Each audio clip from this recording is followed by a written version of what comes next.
ഫർഹാനയുടെ ഹസ്ബൻഡിന് വരുമാനം കുറവായതുകൊണ്ട് അവൾ ജോലിക്ക് പോകാൻ തീരുമാനിച്ച് ഹസ്ബൻഡിനോട് പെർമിഷൻ ചോദിക്കുന്നു. ഹസ്ബൻഡ് അതിന് അച്ഛൻ സമ്മതിക്കുവാണെങ്കിൽ നീ പൊക്കോന്ന് പറയുന്നു. ഇവളുടെ ഹസ്ബൻഡും അച്ഛനും ഒരു ചെരുപ്പ് കട വെച്ചിട്ടുണ്ട്. അവൾ അച്ഛനോട് പെർമിഷൻ ചോദിക്കുന്നു. അതിന് അച്ഛൻ വൈഫിനെ പണിക്ക് അയച്ചിട്ട് ആ പൈസ കൊണ്ടാണോ നീ ജീവിക്കാൻ പോകുന്നതെന്ന് ചോദിച്ച് ഹസ്ബൻഡിനെ വഴക്ക് കൂടുന്നു. ഫർഹാനയുടെ സ്കൂൾ ഫ്രണ്ട് ആണെങ്കിൽ IT കമ്പനിയിൽ ഇന്റർവ്യൂ ഉണ്ട്, അത് വന്ന് അറ്റൻഡ് ചെയ്യുന്നു അവളോട് പറയുന്നു. അവളും ഹസ്ബൻഡിനെയും വിളിച്ചുകൊണ്ട് പോയി ഇന്റർവ്യൂ അറ്റൻഡ് ചെയ്തിട്ട് പുറത്തു വരുന്നു. അന്നേരം ഹസ്ബൻഡ് ജോലി കിട്ടിയില്ലെന്നോർത്ത് നീ വിഷമിക്കണ്ട, ഇത്രയും വലിയ കമ്പനിയൊക്കെ നമുക്ക് സെറ്റ് ആകത്തില്ലെന്ന് പറയുന്നു. അന്നേരം അവളെ സെലക്ട് ചെയ്ത് ജോലി കിട്ടി എന്നുള്ള കാര്യം അവനോട് പറയുന്നു. ഹസ്ബൻഡ് കുഞ്ഞിനെ നോക്കാനും വീട്ടിലെ പണിക്കും ഒക്കെ അവക്ക് ഹെൽപ്പ് ചെയ്യുന്നു. അവള് ആദ്യമായിട്ട് ജോലിക്ക് പോകുന്നത് കൊണ്ട് കടയിൽ നിന്ന് ഒരു പുതിയ ചെരുപ്പും അവക്ക് കൊണ്ടുവന്ന് കൊടുക്കുന്നു. ഇവിടെ ഫർഹാനയ്ക്കാണെങ്കിൽ കസ്റ്റമർ കെയറിലാണ് ജോലി, ട്രെയിനിങ്ങും കൊടുക്കുന്നു.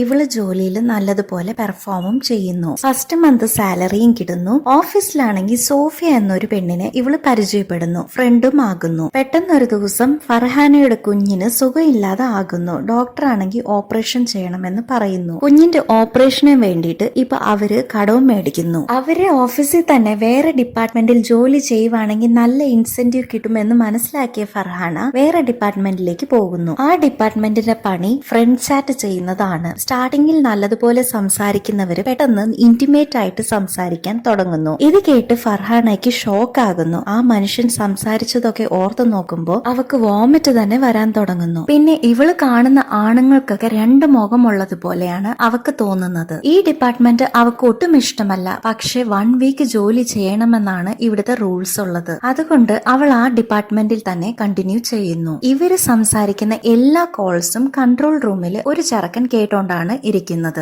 ഓരോരുത്തർ സംസാരിക്കുന്നത് കേട്ട് ഇവള് വിഷമിച്ച് കരയുന്നു. ആ സമയത്താണ് മിസ്റ്റർ എക്സ് കോൾ ചെയ്യുന്നത്. ഈ മനുഷ്യൻ മാത്രം ഫ്രണ്ട്ലി ആയിട്ട് സംസാരിക്കുന്നു. അത് ഇവൾക്ക് ഒത്തിരി ഇഷ്ടപ്പെടുന്നു. ഞാൻ ഡിപ്രഷനിൽ ഉള്ളത് കൊണ്ട് എനിക്ക് സംസാരിക്കാൻ ഒരു ഫ്രണ്ട് വേണം, അതുകൊണ്ട് മാത്രമാണ് ഞാൻ നിങ്ങളെ വിളിച്ചതെന്ന് പറയുന്നു. അങ്ങനെ ഇവര് രണ്ടുപേരും ഒത്തിരി സമയം വർത്താനം പറയാൻ തുടങ്ങുന്നു. അന്നത്തെ ദിവസം അവൾ വീട്ടിൽ വന്നപ്പോ 10 മണിയാകുന്നു. ഇവൾ അവളുടെ നെയിം ഈഷ എന്നാണ് പറഞ്ഞിരിക്കുന്നത്. ഒരു ദിവസം മുഴുവനും ഇവൾ മിസ്റ്റർ എക്സിനോട് ആണ് സംസാരിക്കുന്നത്. അതുകൊണ്ട് ഓഫീസിൽ ഇവൾ ടോപ്പ് പൊസിഷനിൽ എത്തുന്നു. മിസ്റ്റർ എക്സ് ഇവക്ക് ഒരു ഗിഫ്റ്റ് സെൻഡ് ചെയ്യാമെന്ന് പറയുന്നു. അങ്ങനെ റെയിൽവേ സ്റ്റേഷനിൽ ഇരിക്കുന്ന ഒരു മനുഷ്യന്റെ അടുത്ത് അവൻ കൊടുത്തിട്ടും പോകുന്നു. 3 ഡേയ്സ് ആയിട്ടും ഇവൾക്ക് മിസ്റ്റർ എക്സിന്റെ അടുത്തുനിന്ന് കോൾ വരാതെ ഇരിക്കുന്നു. അവളുടെ കൊളീഗ് സോഫിയയുടെ കൂടെ ചെന്ന് അവൾ വീട്ടിൽ ആരും അറിയാതെ ഒരു ഫോൺ വാങ്ങിക്കുന്നു. പേപ്പറിൽ ഡിപ്രഷൻ കാരണം ഒരു മനുഷ്യൻ സൂസൈഡ് അറ്റംപ്റ്റ് ചെയ്തു എന്ന ന്യൂസ് ഇവൾ കാണുന്നു. അത് മിസ്റ്റർ എക്സ് ആയിരിക്കുമെന്ന് ഓർത്ത് അവൾ ഫീൽ ചെയ്യുന്നു. മിസ്റ്റർ എക്സ് തന്നെ അവൾക്ക് വീണ്ടും കോൾ ചെയ്യുന്നു. എന്റെ ഫോൺ താഴെ വീണ് ബ്രേക്ക് ആയതുകൊണ്ടാണ് ഫോൺ ചെയ്യാൻ പറ്റാത്തതെന്ന് അവൻ പറയുന്നു. ഫർഹാന ഒത്തിരി എമോഷണൽ ആയിട്ട് അന്നത്തെ ദിവസം അവനോട് സംസാരിക്കുന്നു. നിങ്ങളുടെ പേരെന്താണെന്ന് ചോദിക്കുന്നു. അതിന് ആ മനുഷ്യൻ ദയാളൻ എന്ന് പറയുന്നു. രണ്ടുപേരും മീറ്റ് ചെയ്യാന്ന് പറയുന്നു. ഇത് കൺട്രോൾ റൂമിലിരിക്കുന്ന ഒരു ചെറുക്കൻ കേട്ടോണ്ടിരിക്കുന്നു. എന്നിട്ട് ഇവളുടെ വീട്ടിലെ റംസാന് വേണ്ടിയിട്ട് ബിരിയാണി ഉണ്ടാക്കുന്നു. അത് ദയാളന് കൊണ്ടുപോയി കൊടുക്കണമെന്ന് അവൾ ചിന്തിക്കുന്നു. എന്നിട്ട് ഹസ്ബൻഡും റിലേറ്റീവ്സും ഒക്കെ ഉള്ളത് കൊണ്ട് എങ്ങനെ പോകുമെന്ന് ഓർത്തോണ്ടിരിക്കുന്ന സമയത്ത് അവർ ഇന്നത്തെ ദിവസം എവിടെയെങ്കിലും പുറത്തു പോകാമെന്നും പറഞ്ഞ് അവളോട് വന്ന് ചോദിക്കുന്നു. അന്നേരം ഈ ചാൻസ് യൂസ് ചെയ്യാൻ വേണ്ടിയിട്ട് അവൾ എനിക്ക് സുഖമില്ല, അതുകൊണ്ട് ഞാൻ കുറച്ചു സമയം കിടക്കാൻ പോവുക, നിങ്ങൾ മാത്രം കുട്ടികളെയും കൊണ്ട് പോയിട്ട് വാന്ന് പറയുന്നു. എന്നിട്ട് അവരൊക്കെ പോയ സമയത്ത് ഇവള് പയ്യെ ബിരിയാണി പാക്ക് ചെയ്തുകൊണ്ട് എക്സിനെ കാണാൻ വേണ്ടിയിട്ട് പോകുന്നു. എന്നിട്ട് ഇവള് പുറത്തിറങ്ങി പോകുന്നത് ഇവളുടെ ഹസ്ബൻഡ് കാണുന്നു. സുഖമില്ലെന്ന് പറഞ്ഞ് ഇത്ര നേരം കിടന്നുകൊണ്ടിരുന്നവള് എങ്ങോട്ടാണ് പോകുന്നതെന്ന് ഹസ്ബൻഡ് ചിന്തിക്കുന്നു. അവൾ അറിയാതെ അവളെ ഫോളോ ചെയ്യുന്നു. ദയാളനോട് ഒരു മെട്രോ സ്റ്റേഷനിലാണ് മീറ്റ് ചെയ്യാന്ന് ഇവള് പറഞ്ഞത്. അതുകൊണ്ട് അവൾ അവിടെ വെയിറ്റ് ചെയ്തുകൊണ്ടിരിക്കുന്നു. ഹസ്ബൻഡും ഇതൊക്കെ ഒരു പില്ലറിന്റെ പുറകിലിരുന്ന് നോക്കിക്കൊണ്ടിരിക്കുന്നു. ദയാളനും ഇവളെ മീറ്റ് ചെയ്യാൻ വേണ്ടിയിട്ട് വന്നുകൊണ്ടിരിക്കുന്നു. കൺട്രോൾ റൂമിലിരുന്ന ചെറുക്കനും ഇവളെ ഫോളോ ചെയ്ത് വന്നിട്ടുണ്ട്. ഇവിടെ ഫർഹാനയാണെങ്കിൽ മെട്രോ റെയിൽവേ സ്റ്റേഷനിൽ ഹസ്ബൻഡിനെ അറിയാതെ ദയാളനെ കാണാൻ വേണ്ടിയിട്ട് വെയിറ്റ് ചെയ്തുകൊണ്ടിരിക്കുന്നു. അന്നേരം അവളുടെ ഫ്രണ്ട് അവൾക്ക് കോൾ ചെയ്യുന്നു. സോഫിയയുടെ കൂടെ ഫോണിൽ ഇത്രയും നാളും വർത്താനം പറഞ്ഞുകൊണ്ടിരുന്ന ആളിനെ കാണാൻ വേണ്ടിയിട്ട് സോഫിയ അങ്ങോട്ട് ചെന്നപ്പോൾ അവിടെ അവന്റെ ഫ്രണ്ട്സും കൂടി വന്ന് അവളെ മർഡർ ചെയ്തെന്ന് അവളോട് പറയുന്നു. അത് കേട്ട ഫർഹാന പേടിച്ചു വിറച്ച് സോഫിയനെ പോലെ അവക്കും സംഭവിക്കുമെന്നോർത്ത് ദയാളനെ മീറ്റ് ചെയ്യാതെ വീട്ടിലേക്ക് തിരിച്ചു പോകുന്നു. വീട്ടിൽ ചെന്ന് നോക്കി പാണ്ഡെ പോലീസ് എൻക്വയറിക്ക് വേണ്ടിയിട്ട് വന്നിരിക്കുന്നു. സോഫിയയുടെ ബാഗിൽ ഫർഹാനയുടെ ആധാർ കാർഡ് ഉണ്ടായിരുന്നു. അതുകൊണ്ടാണ്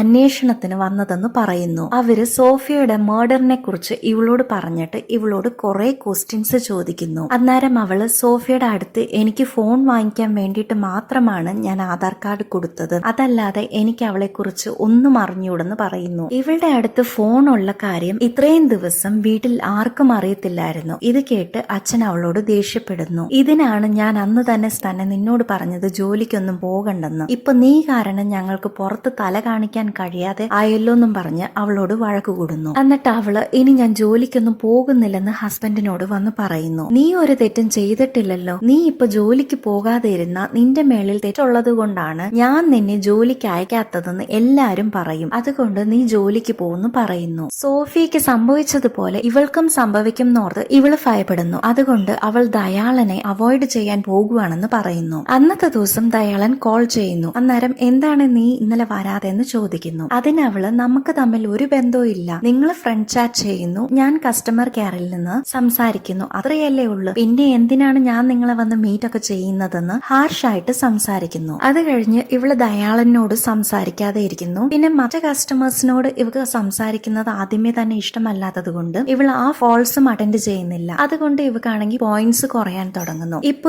ഇവളുടെ ഫ്രണ്ട് നീ അങ്ങനെ അവനോട് ഹാർഷായിട്ട് സംസാരിക്കാതെ കാര്യങ്ങളൊക്കെ കുറച്ച് മയത്തിൽ പറഞ്ഞിട്ടേ അവോയ്ഡ് ചെയ്യാവുള്ളായിരുന്നു, ഇങ്ങനെ ഇത്രയും ഹാർഷായിട്ട് നീ സംസാരിക്കരുതായിരുന്നു എന്ന് അവളോട് പറയുന്നു. ഇവള് ഫ്രണ്ട് പറഞ്ഞതുപോലെ ട്രൈ ചെയ്യാമെന്നോർത്ത് അന്നത്തെ ദിവസം ദയാളൻ ഇവക്ക് കോൾ ചെയ്തപ്പോ ഇവള് കോൾ പിക്ക് ചെയ്യുന്നു. അന്നേരം ഇവളുടെ പേരായ ഇഷ എന്ന് അവൻ വിളിക്കാതെ ഇവളുടെ ഒറിജിനൽ നെയിം പറഞ്ഞ് ഫർഹാന എന്ന് അവൻ വിളിക്കുന്നു. ഇവളുടെ വീടിന്റെ അഡ്രസ്സും എത്ര പിള്ളേരാണ് ഇവക്കുള്ളത്, ഹസ്ബൻഡിന്റെ നെയിം, പിന്നെ അവരുടെ ഷോപ്പ്, ഇങ്ങനെ എല്ലാ കാര്യങ്ങളും അവൻ കറക്റ്റ് ആയിട്ട് പറയുന്നു. ഇത് കേട്ട് ഇവള് ഷോക്ക് ആകുന്നു. ഇവള് എന്തിനാ നീ എന്നെ ഫോളോ ചെയ്യുന്നതെന്ന് ചോദിക്കുന്നു. അതിനവൻ നിന്നെ കണ്ടുപിടിക്കണമെന്ന് ഞാൻ വിചാരിച്ചായിരുന്നെങ്കിൽ ഫസ്റ്റ് ഡേ തന്നെ ഞാൻ അത് ചെയ്തേനായിരുന്നു, ഞാൻ ഫ്രണ്ട് ആയിട്ടിരിക്കാം എന്നാണ് ഓർത്തത്, നീയാണ് എന്നെ മീറ്റ് ചെയ്യണം എന്നും പറഞ്ഞ് ഈ റിലേഷൻഷിപ്പ് മുമ്പോട്ട് കൊണ്ടുപോയത്. പെട്ടെന്ന് നീ തന്നെ എന്നെ അവോയ്ഡും ചെയ്യാൻ തുടങ്ങുന്നു. ഇപ്പോ നീ എന്നെ മോശമായിട്ടുള്ള ഒരാളിനെ പോലെ പ്രൊജക്ട് ചെയ്യാനും തുടങ്ങുന്നു. ഇനിയാണ് നീ എന്റെ ശരിക്കുമുള്ള സ്വഭാവം കാണാൻ പോകുന്നതെന്ന് അവളോട് പറയുന്നു. വീട്ടിൽ ചെന്നിട്ടും അവൾ ഈ കാര്യം തന്നെ ഓർത്തിരിക്കുന്നു. എന്നിട്ട് കൺട്രോൾ റൂമിലുള്ള ചെറുക്കനോട് അവൾ ഈ കാര്യം പുറത്ത് ആരോടും പറയരുതെന്നും പറഞ്ഞ് റിക്വസ്റ്റ് ചെയ്യുന്നു. അടുത്ത ദിവസം ദയാളൻ കോൾ ചെയ്തപ്പോ ഇനി നീ എനിക്ക് കോൾ ചെയ്തിട്ടുണ്ടെങ്കിൽ ഞാൻ പോലീസിൽ കംപ്ലൈന്റ് ചെയ്യും എന്ന് പറയുന്നു. അന്നേരം അവൻ നീ കംപ്ലൈന്റ് ചെയ്തോ, ഞാൻ കോൾ റെക്കോർഡിംഗ്സ് ഒക്കെ ഹസ്ബൻഡിനും കൊടുക്കാം പോലീസിനും കൊടുക്കാം എന്ന് പറയുന്നു. ഇതൊക്കെ കൺട്രോൾ റൂമിലുള്ള ചെറുക്കനും കേട്ടോണ്ടിരിക്കുന്നു. എന്നിട്ട് ഇവളുടെ ഫ്രണ്ടിനോട് ഇവൾ ഈ കാര്യങ്ങളൊക്കെ പറയുന്നു. വീട്ടിലേക്ക് പോകുന്ന സമയത്ത് ഇവളെ ആരോ ഫോളോ ചെയ്യുന്നത് പോലെ ഇവക്ക് തോന്നുന്നു. അതുകൊണ്ട് ഇവള് ട്രെയിനിൽ നിന്ന് ഇറങ്ങി കുറച്ചു നേരം അവിടെ വെയിറ്റ് ചെയ്തിട്ട് പിന്നെ ട്രെയിനിൽ കയറുന്നു. അന്നേരമാണ് ഇവള് മനസ്സിലാക്കുന്നത് ഇവളെ ഫോളോ ചെയ്തത് വേറെ ആരുമല്ല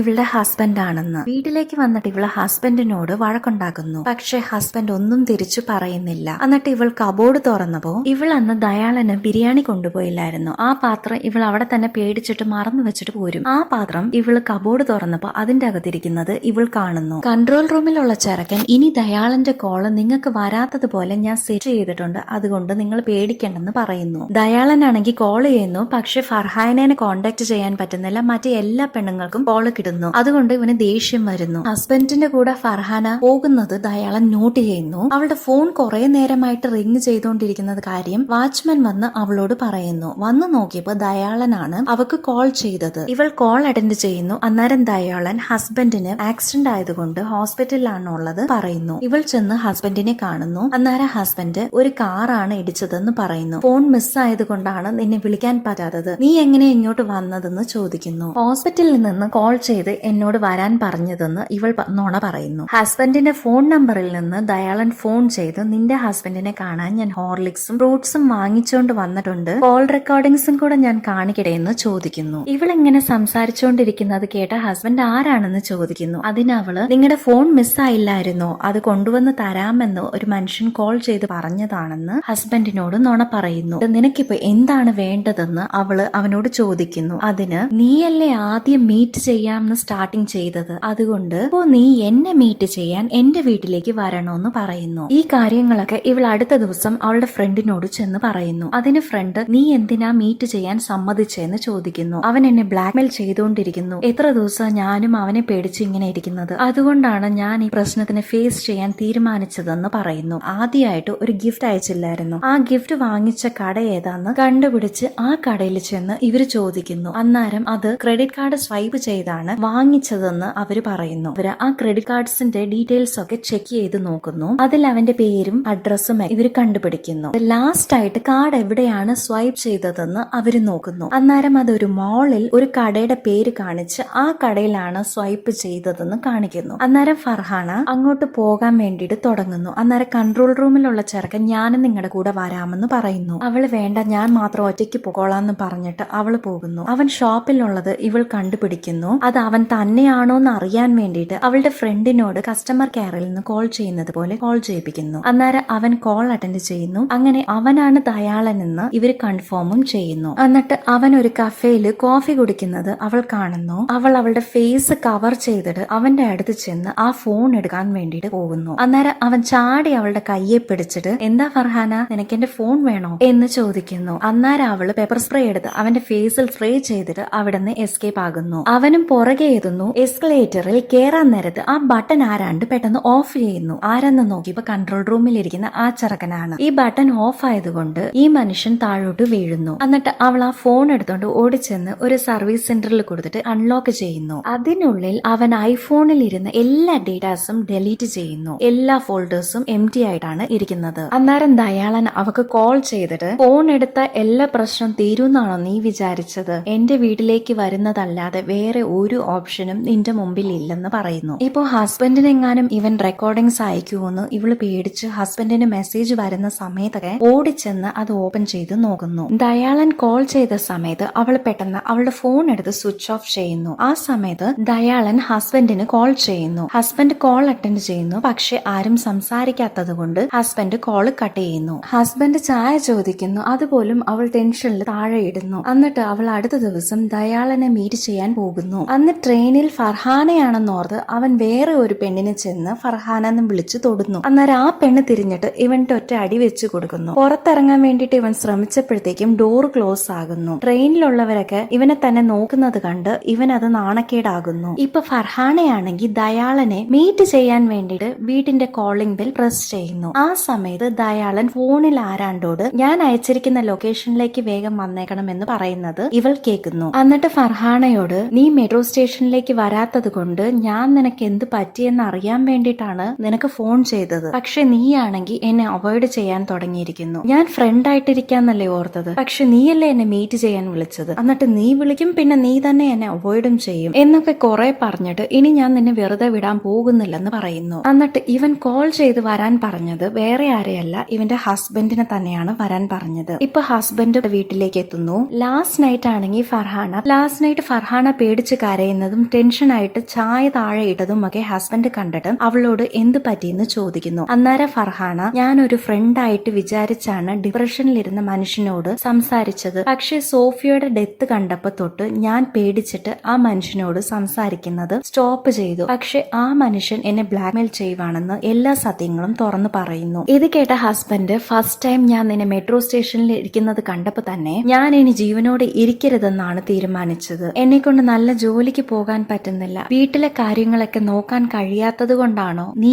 എന്നോട് ഇത്രയും ദിവസം ഈ കാര്യങ്ങളൊക്കെ പറയാതെ ഇരുന്നത് എന്ന് ചോദിച്ച് കരയുന്നു. എന്നിട്ട് ഹസ്ബൻഡിന് അറിയാവുന്ന ഒരു പോലീസിന്റെ അടുത്ത് ഹെൽപ്പിന് ചോദിക്കുന്നു. എവിഡൻസ് ഉണ്ടെങ്കിൽ മാത്രമേ അറസ്റ്റ് ചെയ്യാൻ പറ്റുള്ളൂ അവരും പറയുന്നു. ഇവളുടെ ഫ്രണ്ട്സിനോടൊക്കെ ഇൻഫോം ചെയ്തിട്ടാണ് ഇങ്ങോട്ട് വന്നത്. ഇപ്പോ ഇവര് സംസാരിച്ചുകൊണ്ടിരുന്ന എല്ലാ കാര്യങ്ങളും അവളുടെ ഫ്രണ്ട്സ് വീഡിയോ റെക്കോർഡ് ചെയ്തിട്ടുണ്ട്. ഇപ്പൊ ദയാളിനെ പോലീസ് അറസ്റ്റ് ചെയ്യുന്നു. ശമ്പളം കുറവാണെങ്കിലും സാരമില്ലെന്ന് ഓർത്ത് ഇവള് പഴയ ഡിപ്പാർട്ട്മെന്റിലേക്ക് തന്നെ ജോലിക്ക് ചെല്ലുന്നു.